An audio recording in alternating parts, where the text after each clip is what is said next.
அஸ்ஸலாமு அலைக்கும் வரஹ்மத்துல்லாஹி வபரகாத்துஹு. நாளும் ஓர் தகவல் என்ற துணைப்பொருளின் கீழ் இன்று நாம் பார்க்கக்கூடிய தகவல், இந்த தகவலை சய்யிதுனா அலியுன் கர்ரமல்லாஹு வஜிஹஹு அன்னவர்கள் அறிவிக்கிறார்கள்.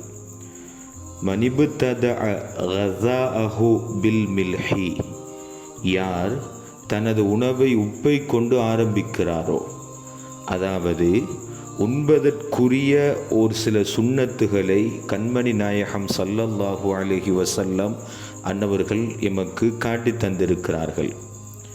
அந்த சுன்னத்துக்களில் மிக முக்கியமானது, உண்பதற்கு முன்னால் 2 கைகளையும் சுத்தமாக கழுவிக்கொள்ள வேண்டும்.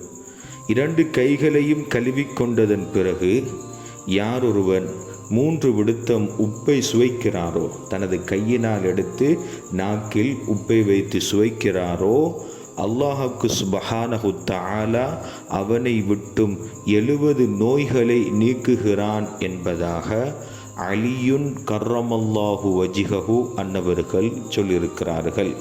இந்த தகவல் இஹ்யாஉ உலூமித்தீன் என்ற கிதாபில் இமாம் கஸாலி ரஹிமஹுமுல்லா அன்னவர்கள் பதிவு செய்திருக்கிறார்கள்.